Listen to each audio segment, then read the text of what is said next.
तो आज हम पढ़ने वाले हैं हमारा जो नेक्स्ट टॉपिक है बच्चों। आज का टॉपिक हम कर रहे हैं यूनिट यूनिट नहीं लिखेंगे, चैप्टर लिखते हैं। Chapter 3 of NCERT, chapter 3 current electricity. ठीक है, ये हम कर रहे हैं और इसमें जो हमारा आज का है लेक्चर नंबर 4, इसमें हम करने जा रहे हैं आज टेम्परेचर डिपेंडेंस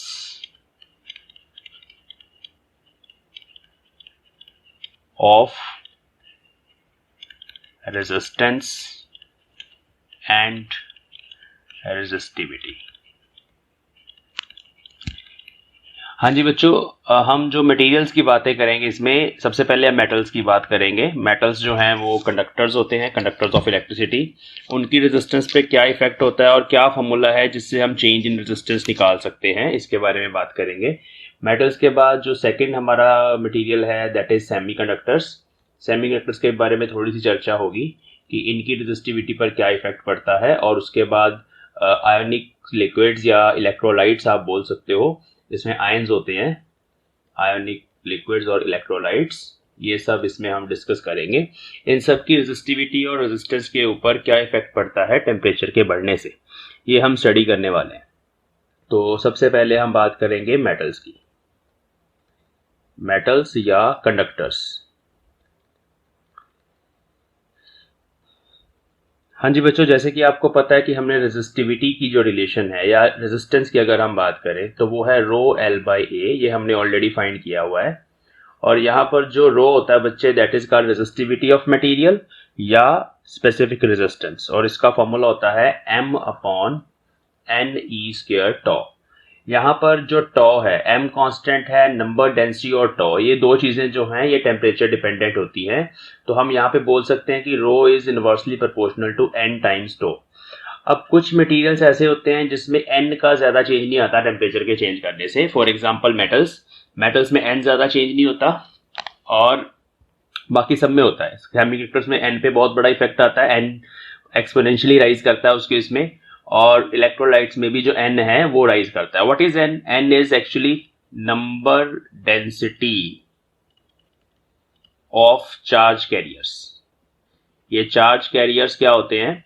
चार्ज कैरियर्स वो छोटे छोटे पार्टिकल्स होते हैं जो चार्ज होता है जिनके ऊपर, और वो फ्लो करवाते हैं चार्ज को। For example electrons in the case of metals free electrons होते हैं। और सेमीकंडक्टर की अगर बात करें वहां पे इलेक्ट्रॉन भी होते हैं और उसके साथ साथ होल्स होते हैं, ई एंड एच, ये सेमीकंडक्टर्स में होते हैं। ठीक है, तो they are called charge carriers. ठीक है, तो उनकी जो नंबर डेंसिटी है, the number of particles per unit volume inside the material, that is n। And what is tau? Tau is relaxation time here. तो tau is average relaxation time, तो हम पहले भी इस बात पे बात कर चुके हैं कि जो टॉ होता है that is inversely proportional to temperature. अगर हम मटेरियल का टेम्परेचर बच्चों राइज करेंगे तो टेम्परेचर के बढ़ने से क्या होता है, जो कोलिजन्स होते हैं, collisions between free electrons and colonel's of the material, they become more frequent, ज्यादा तेजी से होने शुरू हो जाते हैं। ऐसा क्यों होता है? क्योंकि जो हमारे कर्नल्स हैं, कर्नल्स मीन्स ये जो पॉजिटिव आयन कोर्स होती हैं मटेरियल के अंदर, अगर मेटल की बात करें तो ये एक्चुअली थर्मल एनर्जी के कारण, रूम टेम्परेचर पर थर्मल एनर्जी के कारण ये अपनी जगह पर थोड़ा थोड़ा वाइब्रेट करते रहते हैं। ऐसे सब अपनी जगह पर वाइब्रेट करते रहते हैं। ये रेस्ट पे कब आते हैं? ये रेस्ट पे आते हैं एट 0 केल्विन, एब्सोल्यूट 0 टेम्परेचर पे। लेकिन अगर हम प्रैक्टिकल सिचुएशन की बात करें, जब रूम टेम्परेचर की बात कर रहे हैं 300 केल्विन या 27 डिग्री सेल्सियस, तो उस केस में ये थोड़ा थोड़ा अपनी जगह पर वाइब्रेट करते रहते हैं जितनी भी इनकी थर्मल एनर्जी होती है। और इन्हीं में से पार होकर इलेक्ट्रॉन्स ने जाना है दूसरी तरफ, ड्रिफ्ट करना है, और उन इलेक्ट्रॉन्स के मोशन को ये अपोज करते हैं क्योंकि कोलिजन्स होते हैं, कोलिजन्स के कारण मोशन अपोज होता है। अब अगर हम टेम्परेचर बढ़ा दें, इसका टेम्परेचर राइज कर दें, तो इनकी जो वाइब्रेशंस हैं अपनी जगह पे, है ना, वाइब्रेशन, उनका एम्पलीट्यूड और उनकी फ्रीक्वेंसी, उनका एम्पलीट्यूड ये बढ़ जाता है बहुत ज्यादा। तो उससे क्या होता है कि जो कोलिजन्स हैं वो ज्यादा होने शुरू हो जाते हैं। पहले से ज्यादा कोलिजन्स होते हैं, मतलब हम इसको बोलेंगे कि now the probability of colliding the electron with kernels is more, या we can say the collisions are more frequent, जल्दी जल्दी जल्दी जल्दी कोलिजन्स हो रहे हैं। अब कोलिजन्स जल्दी होने का मतलब है कि टेम्परेचर बढ़ गया, कोलिजन जल्दी होने का मतलब है कि उससे जो टो है वो डिक्रीज हो गया। इसलिए मैंने यहाँ पे लिखा है कि they are inversely proportional to each other, ठीक है। तो टो के बढ़ने से, सॉरी, टेम्परेचर के बढ़ने से टो डिक्रीज होता है। तो टो डिक्रीज हो जाएगा अगर यहाँ पे बच्चों, तो रेजिस्टिविटी बढ़ जाएगी, रेजिस्टिविटी बढ़ेगी, ये वाला फैक्टर, तो मींस जो रेजिस्टेंस है वो भी बढ़ जाएगी, ठीक है। ओके, यहाँ पर हमने सिर्फ अभी रेजिस्टिविटी की बात करी है। एक और चीज आपको बताते हैं, लेंथ। अगर हम लेंथ को देखें, रेजिस्टेंस की लेंथ को, तो बच्चों आपको पता है, हमने +1 में स्टडी किया हुआ है कि जब भी हम किसी मेटल को हीट करते हैं, यहां बर्नर लगा दिया, इसको हीट करना स्टार्ट किया, तो there is thermal expansion of this rod, है ना, थर्मली एक्सपैंड हो जाती है इसे थोड़ी सी। तो उसका जो एक्सपेंशन कॉफिशिएंट होता है, the coefficient of linear expansion, उसको हम अल्फा बोलते हैं। तो लेंथ भी थोड़ी सी इंक्रीज होती है टेम्परेचर के बढ़ने से, उससे भी रेजिस्टेंस इंक्रीज होगी, ठीक है। तो मींस ओवरऑल यहाँ पर टेम्परेचर के बढ़ने से दो चीजें चेंज हो रही हैं, लेंथ चेंज हो रही है, एरिया ऑफ क्रॉस सेक्शन भी चेंज होगा, बट क्योंकि एरिया लेस है यहाँ पर एज कंपेयर टू लेंथ, तो उसमें कम चेंज आएगा। ओके, तो ये सारे फैक्टर्स यहाँ पर टेम्परेचर के बढ़ने से चेंज होते हैं। मींस रेजिस्टेंस जो है that increases with increase in temperature for metals, ये सबसे पहली बात है। अब इसको हमने मैथमेटिकली कैसे बताना है कि रेजिस्टेंस इंक्रीज हो रही है, ठीक है। इसको मैथमेटिकली बनाने के लिए हमारे पास एक इंपेरिकल रिलेशन है। अगर हम ज्यादा हाई टेम्परेचर पे बात करें, तो resistance of a material, of a metal at any temperature T is equal to R naught times 1 plus alpha times temperature plus beta times temperature का स्क्वायर। ये जनरल रिलेशन है जो हमने बहुत सारे एक्सपेरिमेंट्स करके अलग अलग टेम्परेचर की वैल्यूज पर अलग अलग रेजिस्टेंसेस फाइंड करी हैं, और उसके बाद उनका प्लॉट दिया, ग्राफ बनाया, ग्राफ बना के उस ग्राफ को इक्वेशन की फॉर्म में कन्वर्ट किया। तो इस तरह की इक्वेशन बच्चों हमारे पास आती है। अगर टेम्परेचर चेंज होता है तो टेम्परेचर के चेंज होने से रेजिस्टेंस जो है मेटल्स की वो बढ़ती है। तो मैं पहले यहां लिख दूं, दिस इज फॉर मेटल्स। यहां पे जो R नॉट है that is the resistance of conductor at 0 degree Celsius. तो 0 डिग्री सेल्सियस पे जो उसके रेजिस्टेंस है दैट इज R नॉट। यहां पे जो अल्फा है, alpha that is called coefficient, temperature coefficient of resistance, temperature coefficient of resistance, ठीक है बच्चों। और बीटा भी जो है वो भी एक तरह का टेम्परेचर कोफिशिएंट है, बट फॉर लो टेम्परेचर्स, ज्यादा टेम्परेचर नहीं बढ़ा रहे हम, लो वैल्यूज ऑफ टेम्परेचर। ये लास्ट वाला जो फैक्टर है बच्चे जिसमें टी स्क्वायर आ रहा है that is neglected. Most of the time हम इसको निग्लेक्ट कर देते हैं, और हमारे पास जो एक्चुअल कर्व आती है that is like a straight line curve. अगर आप इसका प्लॉट बनाएंगे ना तो ये कुछ ऐसा पैराबोला बनेगा, क्योंकि आपको नजर आ रहा है यहाँ पे टी स्क्वायर आ रहा है। तो ये वाला अगर हम टेम्परेचर से प्लॉट बनाए, थोड़ा सा लीनियर होता है वैसे, but there is some curvature in that. तो वो जो कर्वेचर है वो इस बीटा वाली टर्म से आ रहा है, ठीक है। बट अप्रोक्सीमेटली अगर हम बताएं तो अप्रोक्सीमेटली ये जो वेरिएशन हो रही है that is approximately linear variation for small temperatures. तो अप्रोक्सीमेटली, एक्सपेरिमेंटली हमने ये सब कुछ फाइंड किया है, इट इज लीनियर। ये जो वेरिएशन है वो लीनियर है, लीनियर मतलब स्ट्रेट लाइन की वेरिएशन है। Therefore we use in the relations R T is equal to R not 1 plus alpha T. तो फॉर स्मॉल टेम्परेचर चेंजेस, और जब हम छोटी छोटी कैलकुलेशंस करते हैं, तो जनरली हम इस रिलेशन को यूज करते हैं जिसमें जो रेजिस्टेंस चेंज होती है वो लीनियरली चेंज होती है विद टेम्परेचर। लीनियरली चेंज का मतलब समझते हो ना, अभी स्ट्रेट लाइन प्लॉट बनेगा। अगर आप आर टी का प्लॉट टी के साथ बनाओगे तो स्ट्रेट लाइन प्लॉट बनेगा। ओके, अब इसको थोड़ा सा और सिंप्लीफाई करके यहाँ अल्फा का फॉर्मूला निकालते हैं हम। ये क्या एक्चुअली दे रहा है आपको, ये आपको दे रहा है resistance at any temperature T. ये क्या है, this is at 0 degree Celsius. ये क्या है, दैट टी जहां पे आप निकाल रहे हो, दैट टेम्परेचर टी जहां पे आपने आर टी फाइंड किया है, और अल्फा यहां पर है temperature coefficient of resistance. Okay, now we will define alpha from here. तो अगर हम यहां से अल्फा का फॉर्मूला निकाल लें, देखो ध्यान से, हम इसको लिख सकते हैं R T is equal to R naught plus R not alpha T, ऐसे लिख सकते हैं। तो R T minus R not is equal to R not alpha T. तो alpha becomes R T minus R not upon R not into T. ठीक है, तो इस तरीके से बच्चों हम इसको लिख सकते हैं। ओके, यहां पर जो T है that is actually change in temperature. वो कैसे? क्योंकि जो हमने इनिशियल टेम्परेचर लिया है वो 0 डिग्री सेल्सियस लिया है। अगर मैं यहां पर -0 कर भी दूं तो फॉर्मूला वही बनेगा, है ना। तो इसका मतलब है जो अल्फा होता है बच्चे, temperature coefficient of resistance, that is change in resistance per unit original resistance per unit change in temperature. तो this is the definition of alpha. Temperature coefficient of resistance is equal to the change in resistance per unit original resistance per unit change in temperature। तो ये है इसकी definition. अब अगर हम इसके units की बात करें तो ध्यान से देखिए, ऊपर रेजिस्टेंस है, नीचे भी रेजिस्टेंस है, तो ओम और ओम आपस में कट जाएंगे और इसके यूनिट्स बन जाएंगे पर degree Celsius, degree Celsius inverse और केल्विन इनवर्स। अगर आपके पास टेम्परेचर केल्विन में है तो केल्विन इनवर्स, अगर डिग्रीज में है तो डिग्री सेल्सियस इनवर्स। ठीक है, तो ये इसके ऐसे यूनिट है। ऐसे यूनिट वैसे केल्विन है, लेकिन हम प्रैक्टिकल सिचुएशंस में डिग्री सेल्सियस भी यूज कर सकते हैं। अब अल्फा की ना 3 डिफरेंट कैटेगरीज बनती हैं, ध्यान से देखेंगे। देखो, अल्फा की डेफिनेशन लिखेंगे हम दोबारा से। Temperature coefficient of resistance alpha is equal to R T minus R not upon R not into change in temperature which is T minus 0, or this can be written as R2 minus R1 upon R1 into T2 minus T1। वही चीज है, change in temperature, sorry change in resistance upon change in temperature, और उसको हमने original resistance से भी divide करना है।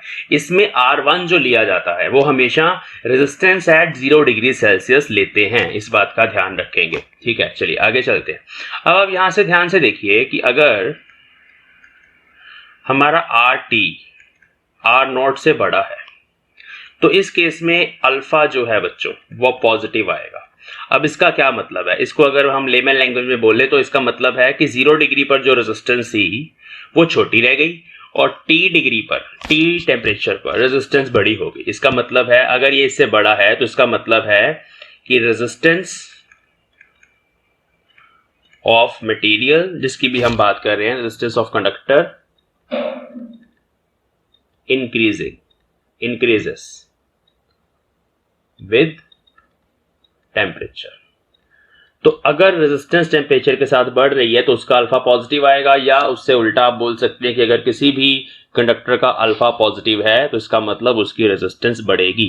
तो ये कंडक्टर के लिए ही होता है ऐसा, मेटल्स के लिए ऐसा होता है। लेकिन कुछ मटेरियल्स होते हैं जिसमें R T less than R naught आ जाता है, इसका मतलब है कि रेजिस्टेंस जो है वो डिक्रीज होगी। That is if R decreases with temperature, अगर टेम्परेचर के साथ रेजिस्टेंस कम हो रही है तो उसका मतलब क्या है? उसका मतलब है कि उसका अल्फा जो आएगा वो नेगेटिव आएगा। ठीक है, और लास्ट केस, अगर R T is approximately equal to R not, मतलब चेंज ही नहीं हुआ रेजिस्टेंस में, in that case that is no change और वेरी स्मॉल चेंज। अगर ऐसा है इन रेजिस्टेंस तो उस केस में अल्फा 0 आएगा। आप देख लीजिए, अगर ये दोनों टर्म्स आपस में बराबर हो जाएंगी तो अल्फा हमारे पास 0 आ जाएगा। ठीक है, तो ये वाली जो सेकंड सिचुएशन है ये हमारे पास होती है आयोनिक लिक्विड्स जिसमें आयंस होते हैं, और दूसरी सिचुएशन है सेमीकंडक्टर्स। सेमीकंडक्टर्स में क्या होगा? सेमीकंडक्टर्स में रेजिस्टेंस डिक्रीज करेगी विद इंक्रीज इन टेम्परेचर। क्यों करेगी वो अभी हम डिस्कस कर लेंगे, ऐसा क्यों होता है डिस्कस करेंगे। और जो ये वाला केस है जब रेजिस्टेंस चेंज ही नहीं हो रही, तो वो किस केस में होता है? अलॉयज में। कुछ अलॉयज है हमारे पास, फॉर एग्जांपल कॉन्स्टेंटन, मैंगनीन,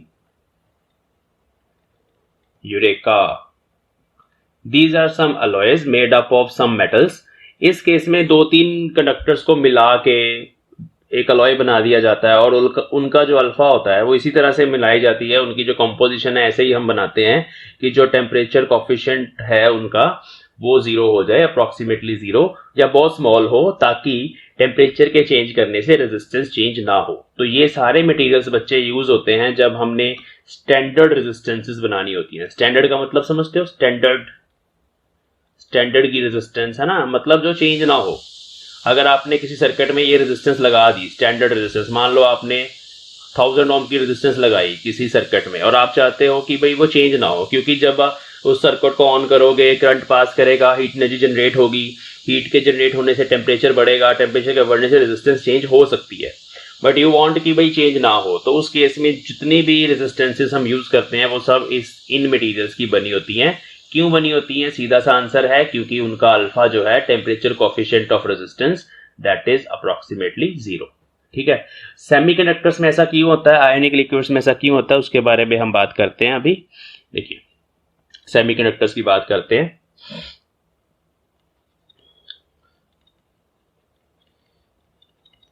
देखिए सेमीकंडक्टर्स में ना हमारे पास एक्चुअली वो इंसुलेटर्स होते हैं। देखो थोड़ा सा बता देता हूं इसके बारे में। सेमीकंडक्टर्स में ना 0 केल्विन पर दे आर इंसुलेटर्स। इंसुलेटर होने का मतलब है कि उनमें फ्री इलेक्ट्रॉन्स नहीं होते, सारे इलेक्ट्रॉन्स बाउंड होते हैं विद देयर न्यूक्लियाई। तो जितने भी बाउंड इलेक्ट्रॉन्स हैं वो सारे यहाँ पर अपने बैंड में, नीचे एनर्जी लेवल मैंने बनाए हैं सबके, मैं बताता हूं इसके बारे में, वो फिक्स हैं अपनी जगह पर सारे इलेक्ट्रॉन्स एट 0 केल्विन। इस नीचे वाले ये एनर्जी की रेंज है basically, this is called energy band. और ये नीचे वाला जो बैंड होता है इसको बोलते हैं valence energy band, valence band भी बोल देते हैं सिंपली। वेलेंस बैंड का मतलब है कि वो जो वेलेंस इलेक्ट्रॉन्स हैं 4 होते हैं सारे सेमीकंडक्टर्स के केस में, पीरियोडिक टेबल के 4th ग्रुप में, तो सारे 4 होते हैं, वो कंप्लीटली अटैच होते हैं न्यूक्लियस के साथ। होते वेलेंस इलेक्ट्रॉन्स हैं लेकिन लूजली बाउंड नहीं होते। तो वो जो न्यूक्लियस के साथ अटैच है ना, हमने उन सबको यहां इस एनर्जी लेवल में फिक्स कर दिया, मतलब उनकी एनर्जी जो है that is somewhat lower energy and this is called valence band and they are fixed to their nuclei। कब बात हो रही है? 0 केल्विन पे। जब हमने रूम टेम्परेचर पे ले जाते हैं ना जब इनको, तो एनर्जी मिल जाती है, थर्मल एनर्जी इलेक्ट्रॉन्स को।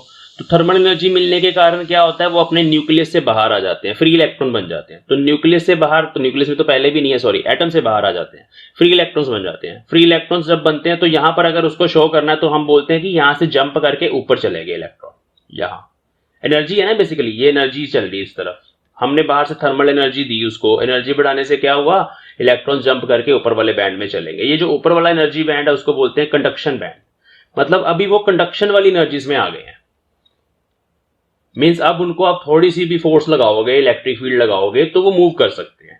और जब ये इलेक्ट्रॉन्स ऊपर चले जाते हैं तो नीचे क्या छोड़ते हैं, वैकेंसी। ऐसे वो जो वैकेंसी होती है उसको होल बोलते हैं। और ये जो होल है that is actually deficiency of electron, तो इसको बोलते हैं पॉजिटिव चार्ज। देखो इलेक्ट्रॉन नेगेटिव चार्ज है, उसकी डेफिशिएंसी होने का मतलब है कि वहां पर पॉजिटिव चार्ज है, क्योंकि नेगेटिव पॉजिटिव मिलकर न्यूट्रल होगा ना। तो यहां से इलेक्ट्रॉन ऊपर चला गया तो यहां नेगेटिव चार्ज आ गया, और ये जो होल बने नीचे दे हैव पॉजिटिव चार्ज। तो सेमीकंडक्टर में क्या है, सेमीकंडक्टर में जो चार्ज कैरियर्स हैं 2 तरह के हैं, एक इलेक्ट्रॉन्स हैं और दूसरे होल्स हैं। दोनों ही फ्रीली मूव कर सकते हैं इनसाइड द मटेरियल। ठीक है।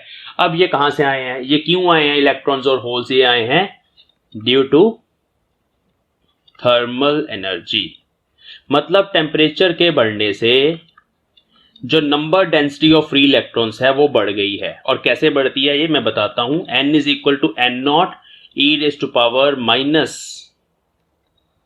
ये ना फॉर्मूला है एक सिंपल सा, इसको लर्न नहीं करना, बस समझ लेना है, kT।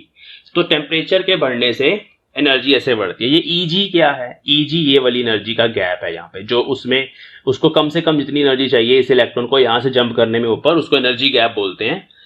ये ना बहुत डिटेल में हमने पढ़ना है जब हम यूनिट नंबर 9 में चले जाएंगे, लेकिन अभी इस प्रोसेस को समझना है कि रेजिस्टिविटी जो है वो इनकी कम क्यों हो जाती है। तो जैसे ही टेम्परेचर बढ़ा, इलेक्ट्रॉन नीचे से जंप करके ऊपर चले गए, फ्री चार्ज कैरियर्स आ गए, और नीचे होल बच गए, वो भी फ्री चार्ज कैरियर्स हैं। जब भी इलेक्ट्रॉन उस लैटिस के अंदर, सेमीकंडक्टर के अंदर मूव करते हैं तो वो एक जगह से दूसरी जगह पे जाते हैं ना, जब वो एक जगह दूसरी जगह पे जाते हैं तो होल भी मूव करते हैं साथ साथ। होल नेगेटिव टर्मिनल की तरफ चले जाते हैं और इलेक्ट्रॉन पॉजिटिव की तरफ जाते हैं, ये सब मूव कर सकते हैं। ठीक है, अब ये फॉर्मूला क्या बताता है? ये फॉर्मूला बताता है कि अगर 0 केल्विन पर ये है नंबर डेंसिटी एट 0 केल्विन, और टेम्परेचर के बढ़ने से नंबर डेंसिटी बढ़ेगी। और कैसे बढ़ेगी? ये e raise to power something है ना, e raise to power something होता है एक्सपोनेंशियल ग्राफ। कोरोना वायरस भी एक्सपोनेंशियली बढ़ रहा है आजकल। एक्सपोनेंशियल ग्राफ कैसा होता है? ऐसा होता है, ऐसे चढ़ रहा है आजकल। ये इंडिया का कोरोना वायरस का ग्राफ है। तो इस तरह से टेम्परेचर के बढ़ने से number density of free charge carriers इस तरह से एक्सपोनेंशियली राइज करती है, बहुत तेजी से राइज करती है। एक्सपोनेंशियली का मतलब है बहुत तेजी से राइज करना। अब जो हमारी रेजिस्टिविटी है that is inversely proportional to N tau, relaxation time temperature के साथ घटेगा, बट नंबर डेंसिटी यहां पे टेम्परेचर के साथ बढ़ रही है। तो ये दो फैक्टर आपस में लड़ाई कर रहे हैं। ये वाला फैक्टर टेम्परेचर के बढ़ने से एन बढ़ रहा है, और ये वाला फैक्टर टेम्परेचर के बढ़ने से टॉ डिक्रीज हो रहा है। बट ये फैक्टर छोटा है, स्मॉल, इसमें कम चेंज आएगा क्योंकि ये एक्सपोनेंशियली नहीं होता। लेकिन ये वाला फैक्टर बहुत ज्यादा बड़ा है, लार्ज, इसमें एक्सपोनेंशियली चेंज होता है। ठीक है, ये रिलेशन भी मैंने आपको बता दी फॉर रेफरेंस। तो इस रिलेशन के हिसाब से इसमें एक्सपोनेंशियल राइज होता है नंबर डेंसिटी में, और ये अगर बढ़ गया तो जो रेजिस्टिविटी है वो कम हो जाती है, कंडक्टिविटी बढ़ जाती है। तो सेमीकंडक्टर्स की conductivity directly proportional to temperature, semiconductors की resistivity inversely proportional to temperature. हम इन सब के ग्राफ भी करेंगे थोड़ी देर में, इनवर्सली प्रोपोर्शनल टू टेम्परेचर, ये हम इसके ग्राफ भी करेंगे अभी थोड़ी देर में। तो ये सेमीकंडक्टर्स हैं। इसके बाद हमारे पास नेक्स्ट है एक डिवाइस होता है बच्चे। नेक्स्ट डिवाइस पे जाने से पहले हम बात करेंगे सुपर कंडक्टर्स की। अब ये क्या है? सुपर कंडक्टर्स, इनकी भी रेजिस्टिविटी की बात कर लेते हैं। देखो सुपर कंडक्टर्स, कंडक्टर की सुपर है ना। देखो सुपरमैन क्या होता है? सुपरमैन होता है जिसमें मैन से ज्यादा पावर्स होती हैं, जो एक आम आदमी नहीं कर सकता वो सुपरमैन कर सकता है। सिमिलरली जो आम कंडक्टर नहीं कर सकता वो सुपर कंडक्टर कर सकता है। अब कंडक्टर का मतलब क्या है कि भाई वो इलेक्ट्रिसिटी को कंडक्ट करे, बट वो कंडक्ट नहीं कर पाता अच्छे से क्योंकि रेजिस्टेंस है, वहां पे कोलिजन्स होते हैं। तो इलेक्ट्रिसिटी को कंडक्ट करने में कुछ अड़चने हैं। वो अड़चन कौन पैदा करता है? रेजिस्टेंस और रेजिस्टिविटी, ये दो चीजें हैं जो अड़चने पैदा करती हैं। अब सुपर कंडक्टर वो हैं जिनकी रेजिस्टिविटी जीरो हो जाती है, जीरो, बिल्कुल जीरो। कब? बिलो ए पर्टिकुलर टेम्परेचर, जब हम उनको ठंडा कर देते हैं below a particular temperature which is called critical temperature. ये हर किसी सुपर कंडक्टर का अपना अपना होता है, क्रिटिकल टेम्परेचर। ठीक है, तो क्रिटिकल टेम्परेचर के नीचे उनकी जो रेजिस्टिविटी है that becomes zero. For example अगर हम मरकरी की बात करें Hg, तो Hg 3.9 केल्विन, 3.9 केल्विन उसका क्रिटिकल टेम्परेचर है। इस टेम्परेचर पे जाके, नहीं सॉरी 3.9 नहीं है, हाँ जी 4.2 केल्विन। तो 4.2 केल्विन इसका क्रिटिकल टेम्परेचर है Tc। तो इस टेम्परेचर पे जाके, इससे लो कोई भी टेम्परेचर ले लो या इतने टेम्परेचर पे जाके उसकी रेजिस्टिविटी जो है मरकरी की वो जीरो हो जाती है। इसका मतलब है कि अगर हम एक मरकरी वैसे लिक्विड स्टेट में होता है, लेकिन अगर हम इस तरह से मरकरी की एक पाइप बना लें, उस पाइप को ऐसे जोड़ दें, ठीक है, ऐसे बनाते हैं, ये नहीं अच्छी बनी, इस तरह से मरकरी की एक रिंग बना लेते हैं, सुपर कंडक्टिंग रिंग ऐसे, ठीक है, और यहां पे इसको करंट थोड़ा सा दे के, करंट कहीं से दे दिया हमने इसको, यहाँ करंट जनरेट कर दिया। इंड्यूस्ड ईएमएफ से भी करंट जनरेट होता है जब हम मैग्नेटिक फ्लक्स पढ़ेंगे, आपने फैराडे लॉ पढ़ा हुआ है। तो अगर इसमें करंट फ्लो करना स्टार्ट करवा दिया आपने, तो इसका टेम्परेचर जो है वो बिलो टीसी रखा, वो नहीं बढ़ने देना, रूम टेम्परेचर पे नहीं आने देना इसको। एनर्जी तो हमारी लगेगी ना, टेम्परेचर को लो करने में लगेगी एनर्जी। अब तो वो जो करंट आपने एक बार भेज दिया, वो सारी जिंदगी जब तक ये यूनिवर्स है और जब तक ये टेम्परेचर टीसी से छोटा है तब तक वो करंट फ्लो ही करता रहेगा, उसको कोई नहीं रोक सकता। रेजिस्टिविटी है ही नहीं, रेजिस्टिविटी जीरो है, कंडक्टिविटी इनफाइनाइट है, तो they are called superconductors. अब इन सब के ना ग्राफ पूछे जाते हैं, इन सब के ग्राफ पूछे जाते हैं फॉर वेरियस, मतलब कि सबकी रेजिस्टिविटी बताएं कैसे वेरी करती है। तो कुछ एग्जांपल्स हैं मेरे पास, और ये एज इट इज एग्जाम्स में भी पूछ ली जाती हैं फॉर 1 मार्क। अब कॉपर का अगर रेजिस्टिविटी का ग्राफ बनाएं, उसकी शेप कैसी होती है? कॉपर एक मेटल है, तो उस केस में रेजिस्टिविटी टेम्परेचर के साथ कैसे चेंज होती है, मैं इसके यूनिट्स लिख दूं। यहां चल रहा है 10⁻⁻8 का फैक्टर ओम मीटर, ये फैक्टर साथ में चल रहा है। और इधर चल रहा है 0, यहाँ है 0.2, यहाँ है 0.4, और इधर टेम्परेचर का चेंज है 50, 100 और 150, ये केल्विन में है बच्चों। तो यहाँ पर जो ग्राफ बनता है कॉपर का वो ऐसा बनता है, जैसे मैंने बताया था थोड़ा सा कर्व होता है, but for small changes it is like straight line. तो स्मॉल चेंज के लिए हम वो टी स्क्वायर वाली टर्म को निग्लेक्ट कर देते हैं, उसमें वो टी स्क्वायर वाली टर्म नहीं आती। तो ये कॉपर का है। अब अगर मैं बात करूं कि अलॉय का बनाते हैं किसी, नाइक्रोम भी है, जैसे मैंने अभी कुछ अलॉयज बोले थे उसमें एक अलॉय नाइक्रोम भी है जिनकी रेजिस्टेंस चेंज नहीं होती विद चेंज इन टेम्परेचर। मैं यहाँ पे लिखूंगा नाइक्रोम सबसे इंपॉर्टेंट है, मैं भूल गया था उसको। हाँ जी, तो नाइक्रोम का अगर ग्राफ बनाए रेजिस्टिविटी के साथ, वो चेंज ही नहीं होती, तो आपके माइंड में भी आ जाना चाहिए कैसा ग्राफ है। तो लेट मी ड्रॉ रेजिस्टिविटी का graph with temperature for nichrome.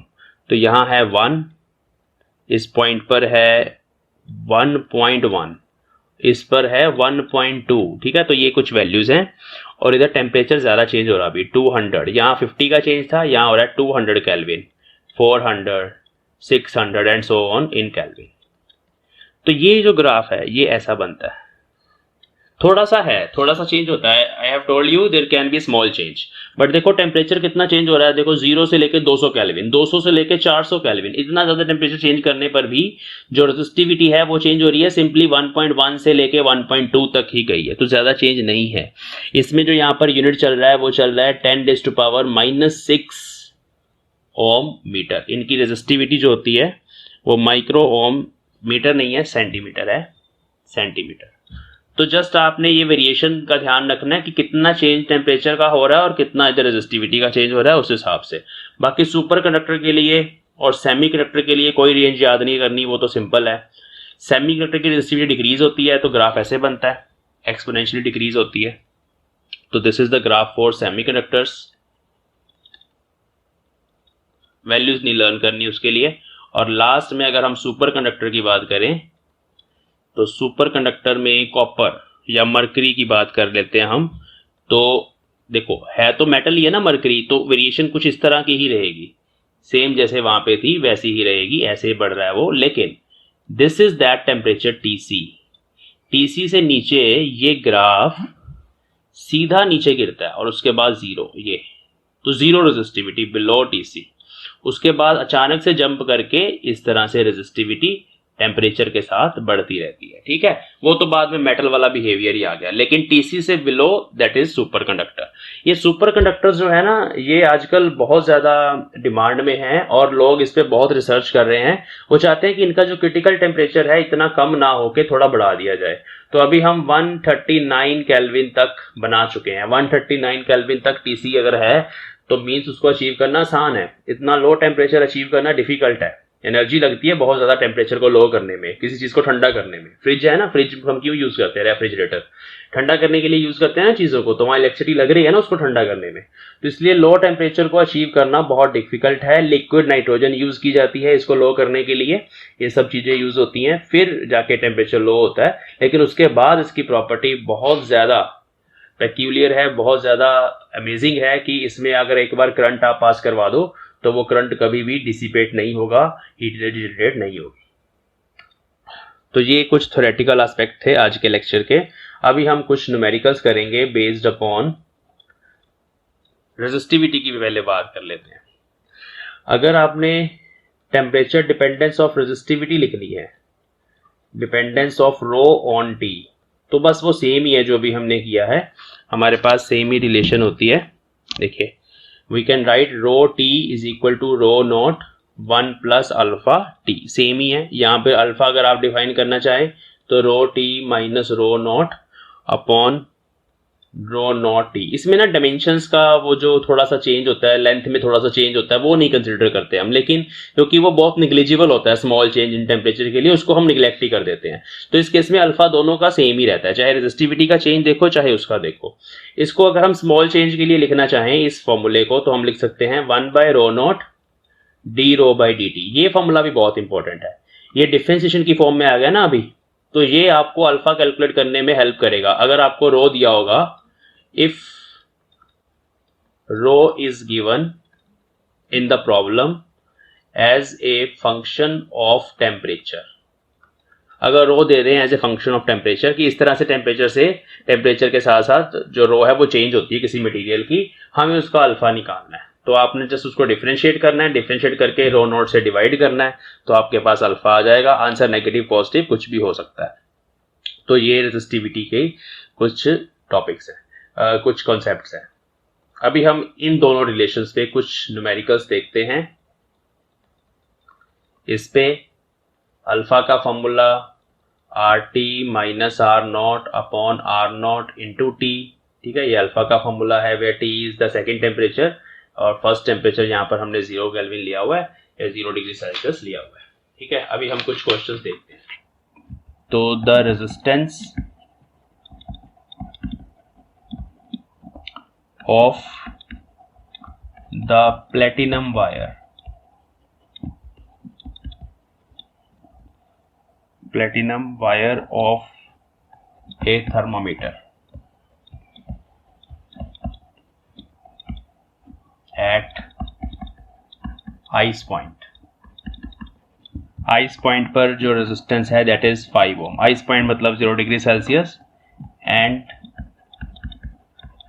Eight steam point मतलब 100 degree Celsius is 5.39 ohm. When thermometer is inserted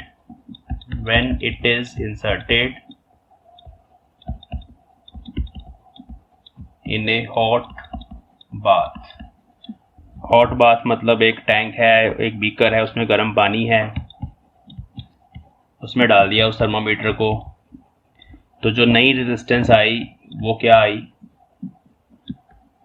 5.97 ओम। तो नई रेजिस्टेंस ये आ गई। फाइंड टेम्परेचर ऑफ बाथ, हमें टेम्परेचर निकालना है बाथ का कितना है। तो सेम फॉर्मूला हम यूज करेंगे, देखेंगे ध्यान से। पहले हम लिख लेंगे R T is equal to R not 1 plus alpha T, ठीक है, स्मॉल टी में लिखा हो, स्मॉल टी में लिख सकते हैं। तो R T minus R not is R not alpha T. इस रिलेशन को हम यूज करेंगे बच्चों। हमारे पास है कि 100 डिग्री सेल्सियस वाली रेजिस्टेंस, उसको मैं लिख देता हूं R100, क्योंकि टेम्परेचर मुझे दिया हुआ है दूसरी स्टीम पॉइंट वाली, है ना। R0 भी दी गई है, उसको मैंने R0 ही रहने दिया, इज इक्वल टू यहाँ पर भी R0 रहने दिया, और यहाँ अल्फा और टेम्परेचर कितना चेंज हुआ है, T is change in temperature, steam point और आइस पॉइंट में जो डिफरेंस है वो यहाँ पे आएगा 100। तो ये हमारे पास एक इक्वेशन बन गई, दिस इज इक्वेशन नंबर 1, ठीक है। और जो सेकेंड इक्वेशन है हमारे पास वो ये है हमने लिखी जो उसने चेंज दिया हुआ है, ठीक है। Now for bath, hot bath के लिए अगर मैं लिखूं सेम इक्वेशन, तो late us suppose the temperature of bath is capital T, तो कैपिटल टी में लिख लिया यहाँ पे, बाकी रिलेशन सेम रहेगी, R0 वही रहेगा, अल्फा वही रहेगा, और हमें कैपिटल टी फाइंड करना है ये हॉट बाथ के लिए। अब कैसे फाइंड करें, अल्फा मुझे दिया नहीं हुआ इस क्वेश्चन में, अल्फा दिया होता तो सिंपल इसी इक्वेशन को यूज करके निकल आता। हम इन दोनों को डिवाइड कर देंगे, जब इन दोनों को डिवाइड कर देंगे तो आपके पास आएगा R100 by R0 upon RT minus R0, ये दोनों कट जाएंगे और यहाँ आ जाएगा 100 बाई T। ये सारी वैल्यूज गिवन है। R100 is given, R100 is 5.39, R0 is 5, RT given है ना। तो देखो ना रेजिस्टेंस ये बन गई, तो उस टेम्परेचर पे जाके 5.975 बन गई, और माइनस R0 वो 5 ही है हमारे पास, is equal to 100 by capital T. तो यहाँ से कैपिटल टी आपने निकाल लेना सॉल्व करके, 345.65 डिग्री सेल्सियस हमारे पास आंसर आ जाएगा, ठीक है। तो ये इजी क्वेश्चन एक इस तरह का हमारे पास है। कभी कभी हमें ना रेजिस्टेंस की जगह ना वोल्टेज और करंट दे देते हैं, तो ओम्स लॉ लगा के आप वोल्टेज और करंट फाइंड कर लो, वोल्टेज और करंट यूज करके आप रेजिस्टेंस फाइंड कर लो और आपके पास आंसर आ जाएगा, ठीक है। एक और क्वेश्चन करते हैं ऐसा ही, NCERT question. Next example, an electric toaster, एक इलेक्ट्रिक टोस्टर है, यूजेस नाइक्रोम। नाइक्रोम क्या होता है, alloy of nickel and chromium. Nichrome for its heating element, तो उसमें हीटिंग एलिमेंट नाइक्रोम का लगा हुआ है. When negligibly small current passes through its resistance at room temperature is found to be 75.3 ohm. ठीक है, तो पहले ये चीज है कि at room temperature means eight 27 degree Celsius the resistance is this one. ठीक है, हाँ जी. तो एक टोस्टर है, उसका टेम्परेचर T1 27 डिग्री सेल्सियस, उसके जो एलिमेंट है ना नाइक्रोम का बना हुआ, तो इतने टेम्परेचर पे उसकी रेजिस्टेंस इतनी थी. उसके बाद लिखा हुआ है when it is connected to 230 volt, 230 volt supply है, वहां पे कनेक्ट कर दिया.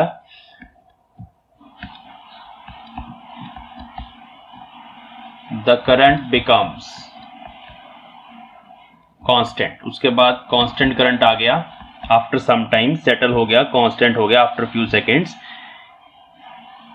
And is 2.68 Ampere's. ठीक है, तो ये स्टेडी करंट अचीव कर लेता है. जो टोस्टर होता है ना, थोड़ी देर बाद उसका जो हीटिंग एलिमेंट है उसका टेम्परेचर बढ़ता नहीं रहता हमेशा. ऐसा नहीं होता कि टेम्परेचर हमेशा इंक्रीज होता रहता है. आपने ऑन किया, थोड़ी देर में पहले ठंडा था, थोड़ी देर में वो गर्म हुआ, गर्म होने के बाद अब वो हीट जनरेट कर रहा है.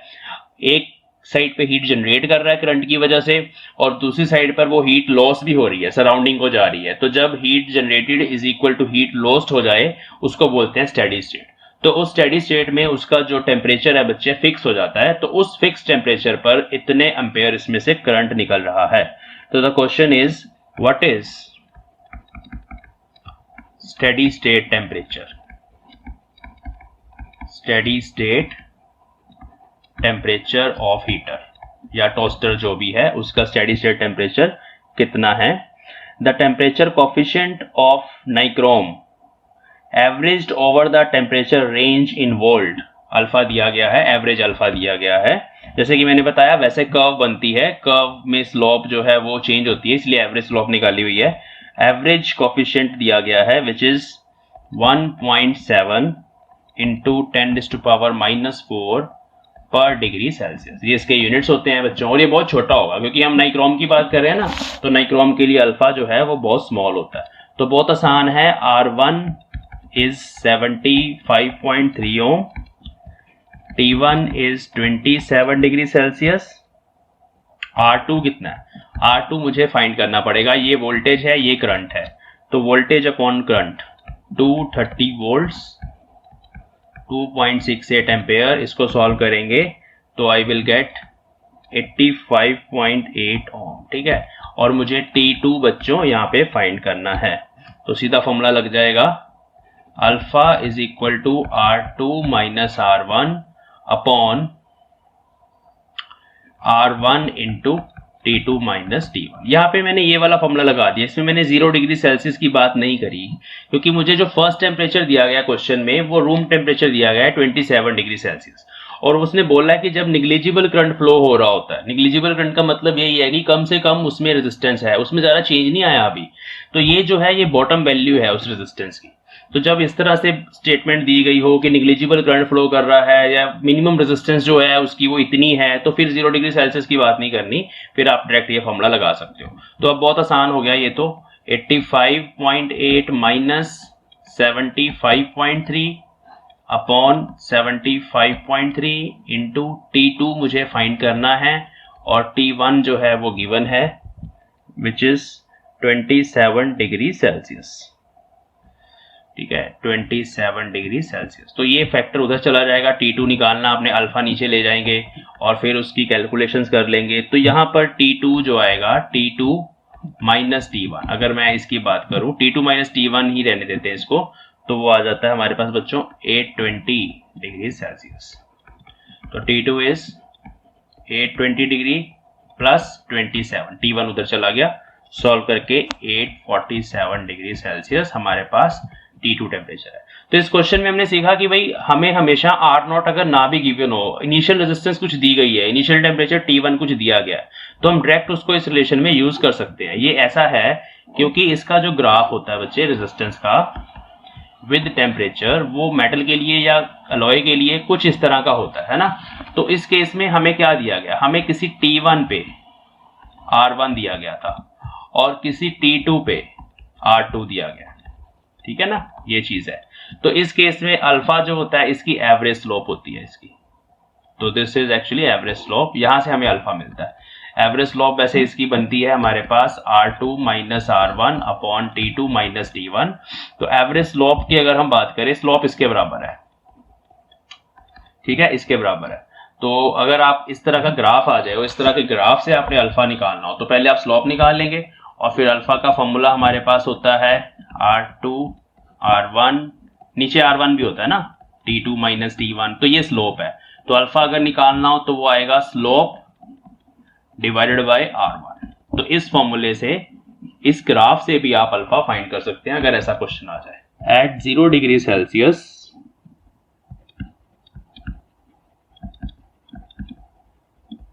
the resistance of a conductor B is n times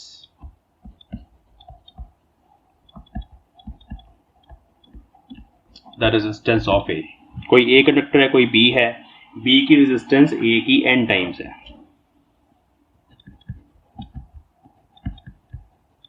The temperature coefficient of A and B दोनों का दिया गया है R अल्फा 1 एंड अल्फा 2, ये दोनों के टेम्परेचर कोफिशिएंट्स हैं रिस्पेक्टिवली। तो for series combination of conductor A and B, find the resistance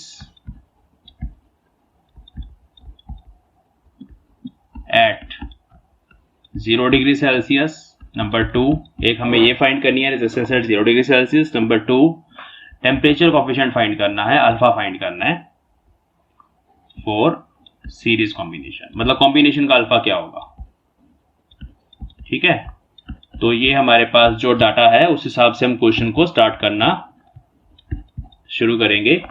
तो जिस तरह से भी आपको डाटा गिवन होता है ना, उसको पहले मैथमेटिकली लिख लेते हैं हम, फिर क्वेश्चन आसान हो जाता है। तो हम मान लेते हैं कि जो हमारे पास एक कंडक्टर है, ए कंडक्टर जो है उसकी R0 रेजिस्टेंस है एट 0 डिग्री सेल्सियस, ठीक है, ए कंडक्टर की। और फिर जो हमारे पास बी कंडक्टर होगा, बी कंडक्टर, उसकी रेजिस्टेंस 0 डिग्री सेल्सियस पे कितनी हो जाएगी, वो बन जाएगी n टाइम्स R0, है ना, बहुत आसान है, एट 0 डिग्री सेल्सियस। ऐसा क्यों है, क्योंकि उसने बोला है कि 0 डिग्री सेल्सियस पर B की रेजिस्टेंस n टाइम्स है दैट ऑफ A। तो अगर A की आपने R0 मानी है तो B की n R0 होगी, ठीक है। इनके नाम लिख लेते हैं, अभी हम दोनों के फॉर्मूले लिखते हैं। तो एट टेम्परेचर T, अब टेम्परेचर T पे दोनों की रेजिस्टेंस लिखते हैं।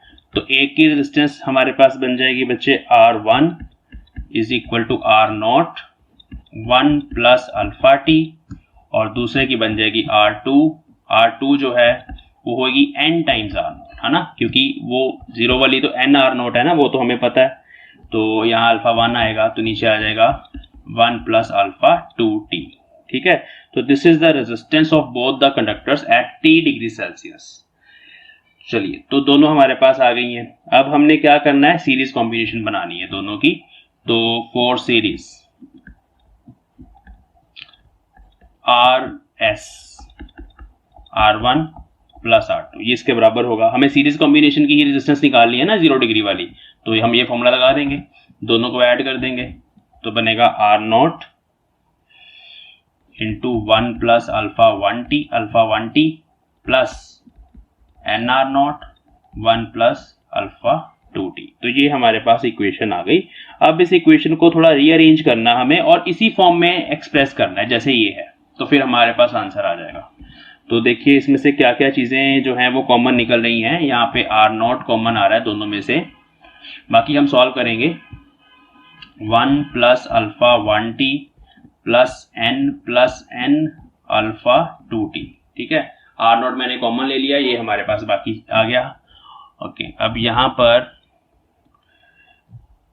देखो जहां पे हमारे पास 1 था, यहाँ 1 और n, ये बिना t वाले कॉफिशिएंट्स हैं, 1 प्लस n, उनको मैंने अलग से लिख लिया 1 प्लस n, और जो t वाले हैं उसमें से t कॉमन आएगा और ब्रैकेट में बचेगा alpha 1 plus n alpha 2, t बाहर चला गया। ठीक है, अभी देखो क्या ये फॉर्म ऐसी बन गई है? अभी नहीं बनी, यहाँ 1 चाहिए। ये 1 कैसे बनेगा? अगर मैं 1 प्लस n बाहर ले आऊं तो 1 प्लस n का फैक्टर हम बाहर ले गए ब्रैकेट से, अंदर बचा 1 प्लस, यहाँ डिवाइड हो जाएगा अल्फा 1 n अल्फा 2, यहाँ डिवाइड हो जाएगा 1 प्लस n। अब देखो इसकी फॉर्म देखो, अब क्या ये इसके जैसी है ना? जैसे हम फॉर्मूला एक्सप्रेस करते हैं, ये वाला फॉर्मूला सेम इसके जैसा है। कंपेयर करें दोनों को, तो दोनों को कंपेयर करके आपको पता लगेगा कि इसमें से ये वाला जो फैक्टर है ये किसकी जगह आ रहा है? आर नॉट की जगह। और जो सेकंड वाला फैक्टर है जहां अल्फा होता है हमारे पास, अल्फा, उसकी जगह हमारे पास ये पूरा फैक्टर आ रहा है। तो जस्ट कंपेयर करना है, तो दोनों को कंपेयर करके हमें पता चल गया कि सीरीज कॉम्बिनेशन की जो रेजिस्टेंस है एट 0 डिग्री सेल्सियस वो होगी R not into 1 plus n। ये वैसे भी मुझे पता थी, अगर मैं इन दोनों को ऐड कर देता तो वही आती। आप डायरेक्ट इसका आंसर भी दे सकते थे, क्योंकि 0 पे सीरीज में ही करना है ना दोनों को आपने, तो कोई फर्क नहीं पड़ना, उसकी आर नोट है, उसकी एन आर नोट है, दोनों को ऐड कर दो तो आर एस वही आ गया। तो लेकिन हमने कैलकुलेशन से देखा, और अल्फा को निकालने के लिए आपको ये सब करना ही पड़ना था। तो अल्फा क्या आया? अल्फा ऑफ आर एस वो कितना आ गया? Alpha 1 plus n times alpha 2 upon 1 plus n। तो ये थोड़ा सा हाई लेवल का क्वेश्चन था, होल्ट्स का क्वेश्चन है, कॉम्पिटिटिव में ऐसा क्वेश्चन आता है। नेक्स्ट एग्जांपल है बच्चे, 2 conductors have same resistance at 0 degree Celsius. 2 conductors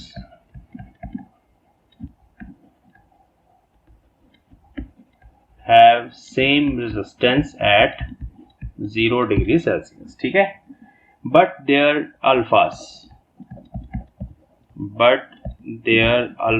are वो different हैं, alpha 1 and alpha 2, alpha 1 and alpha 2। Temperature coefficient of resistance जो है वो डिफरेंट है। फाइंड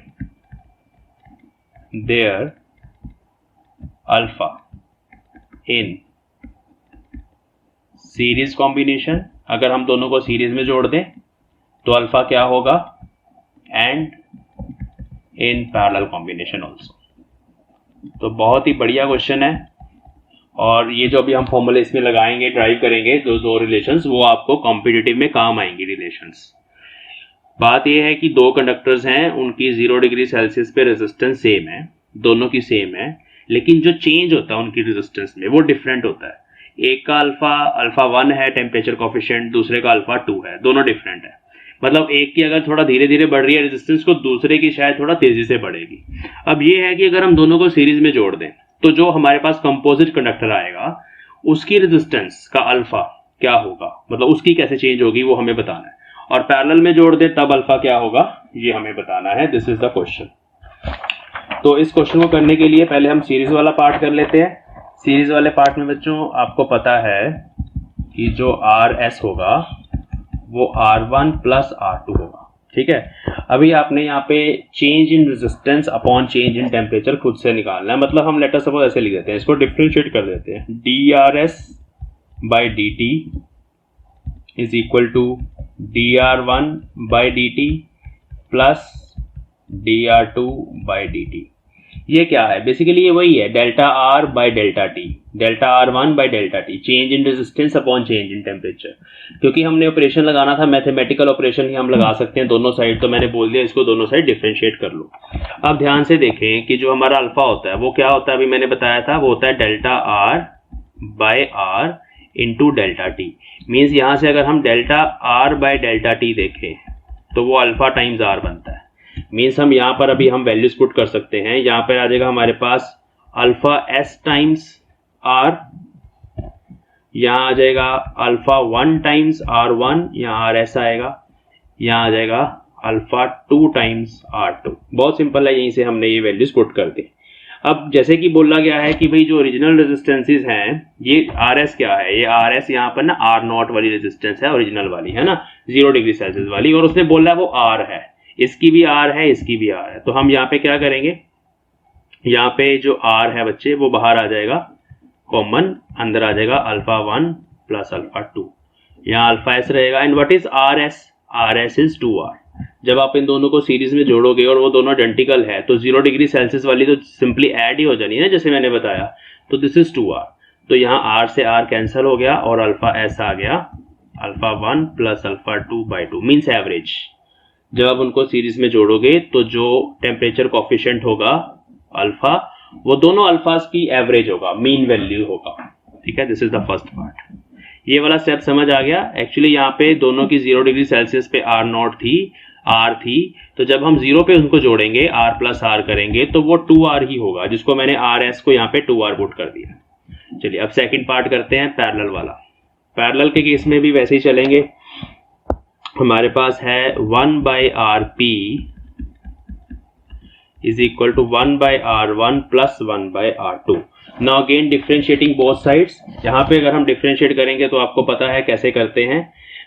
1/RP का जो डेरिवेटिव होता है -1/RP², और साथ में आपको लिखना पड़ेगा dRP/dt। ये कैसे हुआ देखो, RP की पावर -1, इसको हमने डिफरेंशिएट करना है विद रिस्पेक्ट टू टेम्परेचर, तो -1 आगे आ जाता है और RP का डेरिवेटिव बन जाता है -2 हो जाएगी पावर, n आगे आ गया, R की पावर n-1 ये हो गया। और साथ में चेन रूल लगा के आपको ये फैक्टर भी लिखना पड़ेगा, क्योंकि हम with respect to temperature differentiate कर रहे हैं, वो जो स्मॉल चेंज है वो लिखना पड़ेगा। सेकंड इसके लिए बनेगा,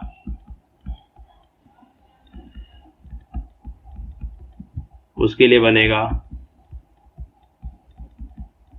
बस वही सेम स्टेप हर जगह हम करते चले जा रहे हैं। ठीक है, अब फिर से माइनस तो चलो सारे कट गए, 1/RP² मैंने यहाँ रहने दिया, माइनस कॉमन आ गया। ये क्या चीज है, dRP/dt। dRP/dt तो यही है ना, डेल्टा R/ΔT। तो ये बनेगा alpha times RP at 0 degree Celsius, मैं 0 लगा दूं यहाँ पे। ठीक है, ये बनेगा R1² α1 R1, ये बनेगा α2 R2। तो ये स्क्वायर से ये कट गया, यहाँ ये कट गया, αp लिखूंगा इसको मैं, ये बन गया α1 बाय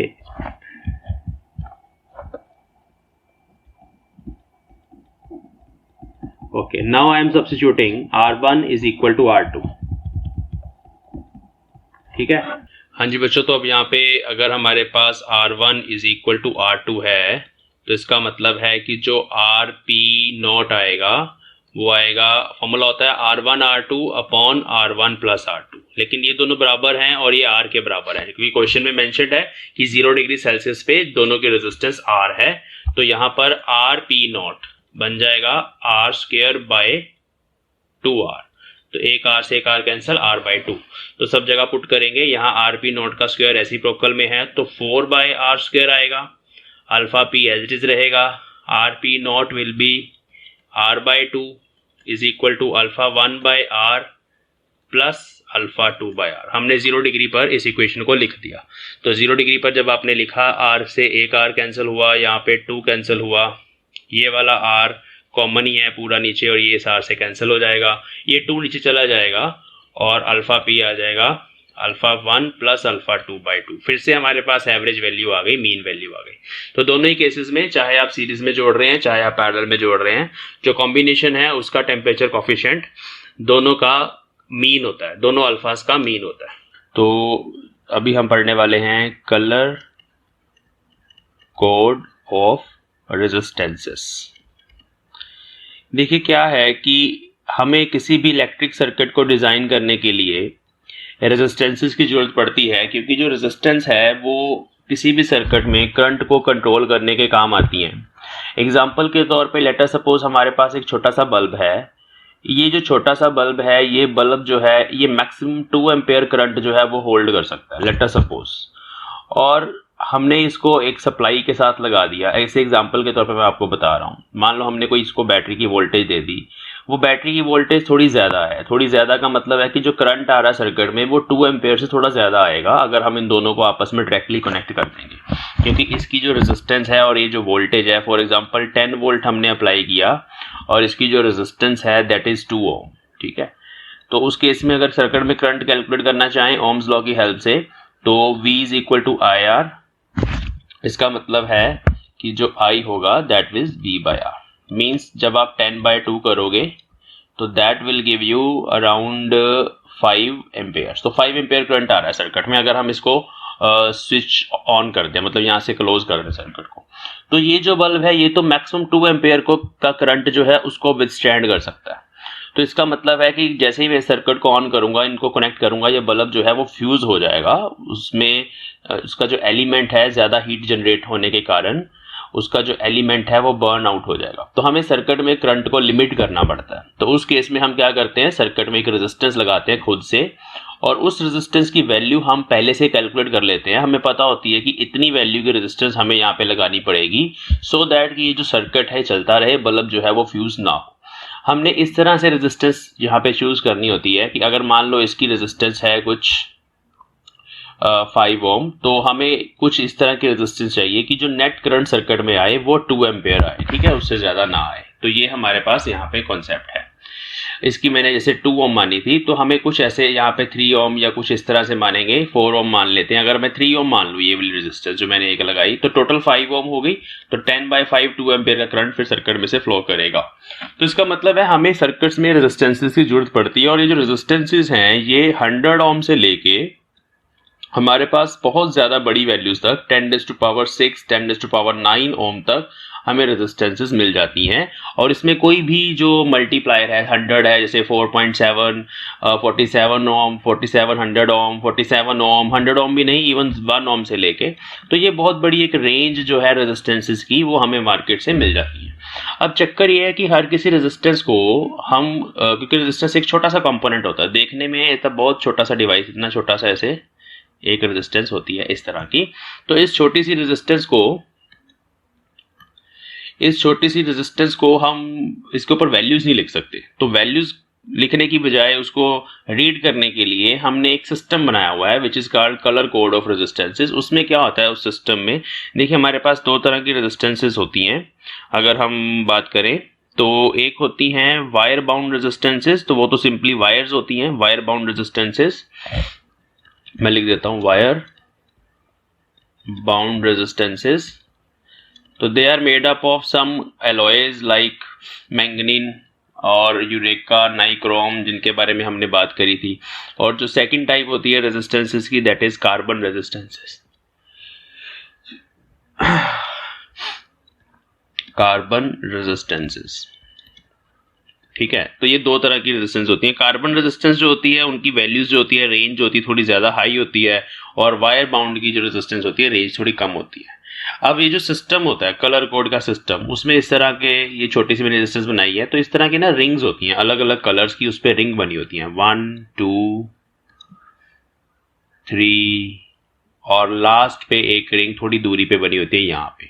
तो इस तरह के कलर्स होते हैं, उसके ऊपर ना छोटा सा कंपोनेंट होता है, उसके ऊपर कलर्स बड़े होते हैं। अगर थोड़ा जूम करके देखें तो इस तरह सिलेंड्रिकल होती है ये रेजिस्टेंस, इस तरह की 2 इसके टर्मिनल होते हैं, और इसके ऊपर अलग अलग कलर्स की रिंग्स बनी होती हैं। जैसे यहाँ पर एक रिंग बनी होती है, थोड़ी दूरी पे एक और रिंग बनी होती है, थोड़ी और दूरी पे एक और रिंग बनी होती है लाइक दिस, और थोड़ी ज्यादा दूरी पर ये 4th रिंग होती है, जिसे रिंग नंबर 4th, ठीक है, ये थोड़ी ज्यादा दूरी पे होती है। तो इन कलर्स के कोड्स हैं, उन कोड्स को हम डी कोड करते हैं और रेजिस्टेंस की वैल्यू को फाइंड करते हैं। तो ये जो फर्स्ट रिंग होती है, फर्स्ट कलर, ठीक है, ये फर्स्ट वाली ring, that gives you the first digit. जो भी रेजिस्टेंस की वैल्यू है उसका जो फर्स्ट डिजिट है वो हमें फर्स्ट रिंग से पता चलता है। सेकेंड रिंग से हमें पता चलता है सेकेंड डिजिट, उसी वैल्यू का सेकंड डिजिट। फॉर एग्जांपल आपके पास है 4700 ओम, ये आपके पास रेजिस्टेंस है। तो जो फर्स्ट डिजिट है वो फर्स्ट रिंग के कॉरेस्पॉन्डिंग होता है, जो सेकंड डिजिट है 7 जैसे वो सेकंड रिंग के कॉरेस्पॉन्डिंग है, और ये जो थर्ड रिंग है that gives you multiplier. Multiplier यहाँ पे क्या है, जैसे इस केस में जो मल्टीप्लायर है दैट इज 100, और 10⁻²। तो 100 यहाँ पे मल्टीप्लायर है ना। 47, 4 stands for first ring, 7 is from second ring and the 100 is from the third ring. और जो ये जो लास्ट वाली रिंग है जो थोड़ी दूरी पर है, दैट गिव्स यू एरर और टॉलरेंस। टॉलरेंस का मतलब होता है कि जो हम ये वैल्यू बता रहे हैं उस वैल्यू में, रेजिस्टेंस की वैल्यू में अनसर्टेनिटी कितनी है। मतलब एग्जैक्ट वैल्यू नहीं होती, क्योंकि जब ये रेजिस्टेंसेस बनाई जाती हैं तो एक टाइम पर हजारों रेजिस्टेंसेस बनाई जाती हैं, लाखों रेजिस्टेंसेस बनाई जाती हैं।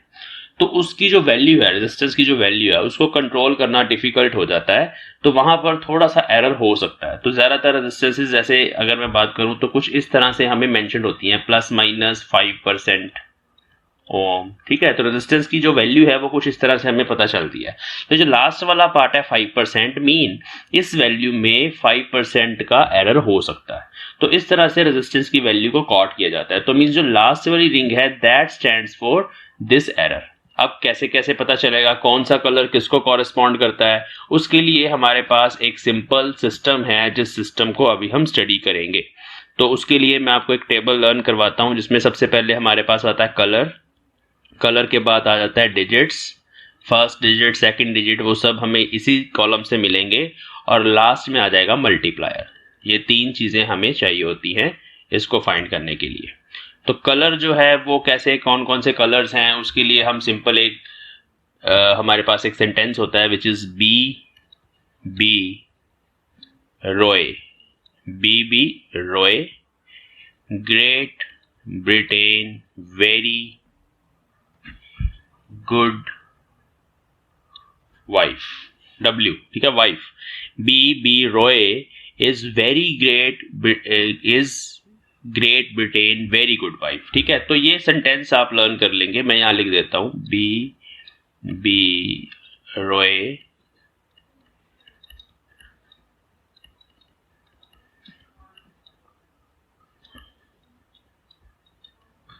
तो ये सेंटेंस जब हम लर्न कर लेंगे तो हम यहाँ पर ये सारे कलर्स ऐसे लिख देंगे सबसे पहले। उसके बाद हम डिजिट की बात करेंगे, तो बी के कॉरेस्पॉन्डिंग हमारे पास 0 आएगा, नेक्स्ट बी के कॉरेस्पॉन्डिंग 1, आर के कॉरेस्पॉन्डिंग 2।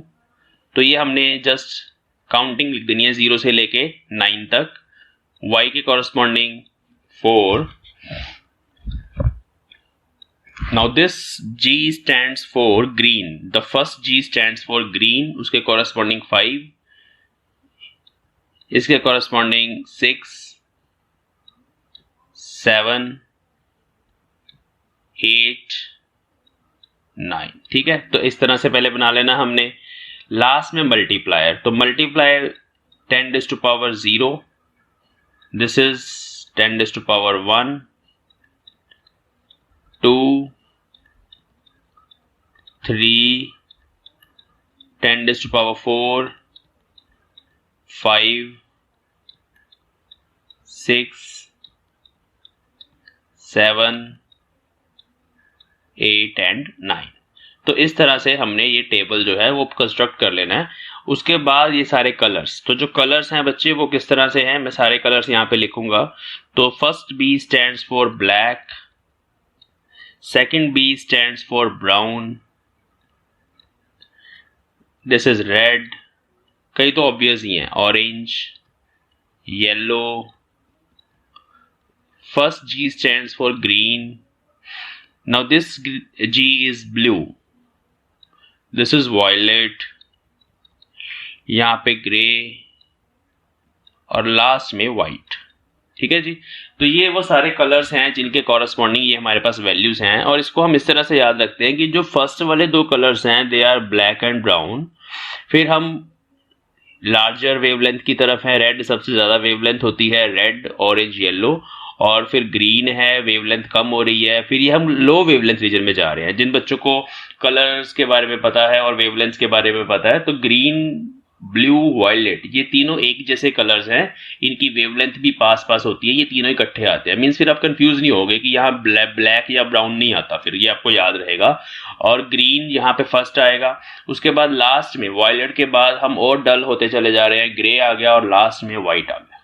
तो ये कलर्स हैं, they are digits and they are multipliers. अब बच्चों अगर मैं आपको बोल लूं कि इस वैल्यू के कॉरस्पॉन्डिंग हमें कलर्स बताने हैं तो आप बता सकते हैं, लेकिन ये लास्ट वाला जो पार्ट है विच इज कॉल्ड टॉलरेंस, उसके लिए हमारे पास कौन से कलर हैं?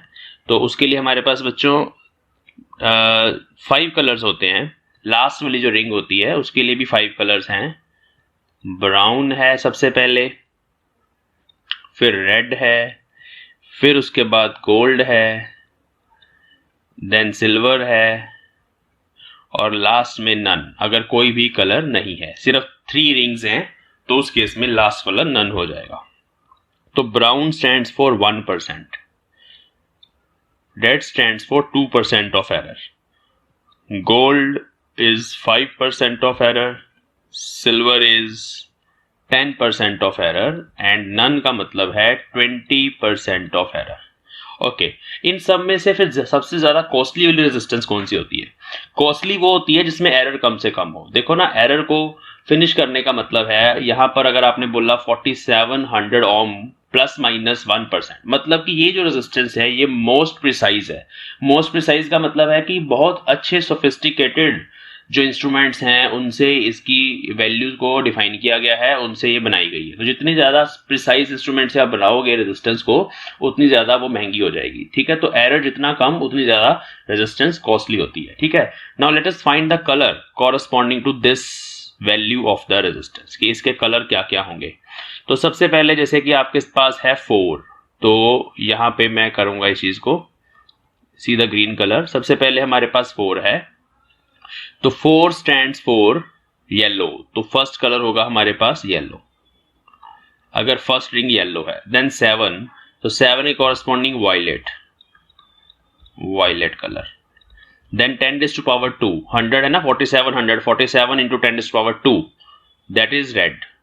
तो थर्ड कलर है जो 10⁻², वो है रेड।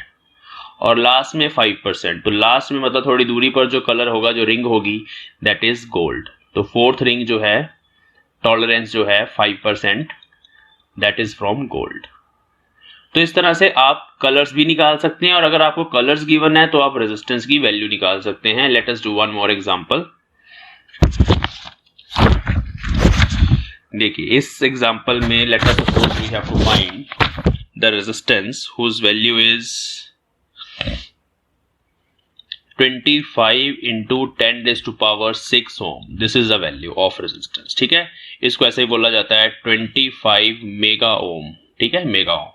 अब इसके हमें कलर्स फाइंड करने हैं, तो हम कैसे स्टार्ट करेंगे? B Roy. First B is black, second B is brown, and third is red, है ना। तो 0 1 2 3 बी रोए। ठीक है, तो देखो आर के सामने 2 आ रहा है और फर्स्ट डिजिट इज 2। तो हमारे पास जो फर्स्ट कलर है, फर्स्ट रिंग जो होगी, दैट इज फॉर रेड, वो लाल कलर की होगी। उसके बाद है 5, है ना। अब 5 देखिए, जो 6 नंबर पे कलर आएगा ना, वो 5 की कॉरस्पॉन्डिंग होगा, क्योंकि हम 0 से स्टार्ट कर रहे हैं। तो गिनेंगे वापस, बी रोए, रोए मतलब ROY, 5 तक पहुंच गए। ग्रेट, अब G आ गया, मतलब ग्रीन आ गया। ये 6ठे नंबर पर आ रहा है ग्रीन। आप देख लें पीछे टेबल में, जो ग्रीन आ रहा है वो 6th प्लेस पे आ रहा है, ग्रीन, है ना। अदरवाइज आप उंगलियों पे गिनोगे तो 1 2 3 4 5 6 नंबर पे आ रहा है, बट इसके कॉरस्पॉन्डिंग हमारे पास 5 है। तो यहां पर हमारे पास जो सेकंड रिंग होगी, सेकंड रिंग वो ग्रीन कलर की होगी। ठीक है, मल्टीप्लायर, मल्टीप्लायर यहां पर 10⁻6 है ना, is 10⁻6। This is third ring. तो जो थर्ड रिंग है बच्चे, वो कौन सी होगी? जो 7 के कॉरस्पॉन्डिंग है। 10⁻6 7th कलर के कॉरस्पॉन्डिंग है। तो यहां से देख लेते हैं, 10⁻6 ब्लू के कॉरस्पॉन्डिंग आ गया मेरे पास। तो जो थर्ड रिंग होगी वो ब्लू होगी, ब्लू होगी। और इसमें एरर नहीं दिया गया, तो अगर नहीं दिया गया तो आप फोर्थ रिंग नहीं बताएंगे। अगर दिया जाता प्लस माइनस 10% अगर दिया जाता, तो जो फोर्थ रिंग होगी 10% के कॉरस्पॉन्डिंग सिल्वर कलर की होगी। ठीक है जी, तो इस तरह से आप बता सकते हैं सारे colours. And if you want to draw that resistance, इस तरह की शक्ल होती है रेजिस्टेंस की।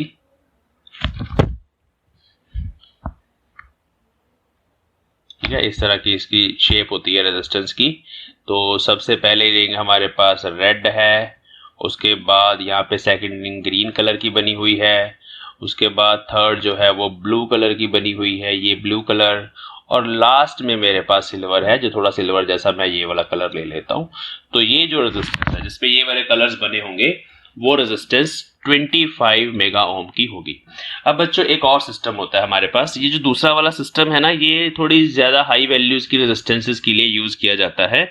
इसकी ना शेप कुछ इस तरह की होती है, ध्यान से देखें। सेकेंड सिस्टम बता दूं एक और, कलर सारे सेम है, उसी टेबल से निकलेंगे, बट रेजिस्टेंस की जो थोड़ी सी स्ट्रक्चर है ना, देखने में अगर हम बात करें तो थोड़ी सी डिफरेंट होती है। ये इस तरह की स्ट्रक्चर होती है, यहाँ पर एक एंड होता है, ऐसे बार सा बना होता है, और एक एंड यहाँ पे होता है। तो दिस इज वन एंड, यहाँ इसको एंड लिखेंगे, दिस इज अनदर एंड, ठीक है। एक इसकी बॉडी का कलर होता है, बॉडी कलर, और एक यहाँ पे ना डॉट लगा होता है, यहाँ पे रेजिस्टेंस के ऊपर एक डॉट लगा होता है, ठीक है। और इसके साथ यहाँ पर एक रिंग बनी होती है, सिंगल रिंग। तो ये सिंगल रिंग है, थोड़ी सी विड्थ ज़्यादा होती है, एक रिंग यहाँ बनी होती है, ठीक है। ओके, अब इसमें क्या होता है, इसमें जो बॉडी कलर होता है, बॉडी का कलर ग्रीन कलर की हो सकती है, बॉडी रेड कलर की हो सकती है, ब्लैक कलर की हो सकती है, ब्लू कलर की हो सकती है। तो जो बॉडी का कलर होता है that gives you first digit, first digit. उसके बाद है एंड का कलर, एंड दोनों तरफ एक जैसा होता है, कलर सेम होता है। एंड का कलर जो होता है वो होता है सेकंड डिजिट,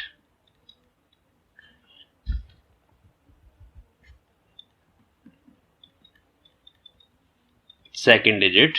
एंड के बाद हमारे पास है डॉट का कलर, डॉट का कलर गिव्स यू मल्टीप्लायर, और लास्ट में है रिंग का कलर, जो यहाँ रिंग बनी हुई है, दैट इज टॉलरेंस। टॉलरेंस का मतलब है एरर, कि उस वैल्यू में कितने परसेंट तक एरर हो सकता है। तो ये भी बहुत आसान है, अगर आपको ये सारे कलर्स दे दिए जाए किसी क्वेश्चन में तो आपने सेम टेबल यूज करना है, B B Roy, great Britain, very good wife, और उसको यूज करके आपने वहां से कलर्स के कॉरस्पॉन्डिंग क्या क्या वैल्यूज हैं उनको फाइंड कर लेना है।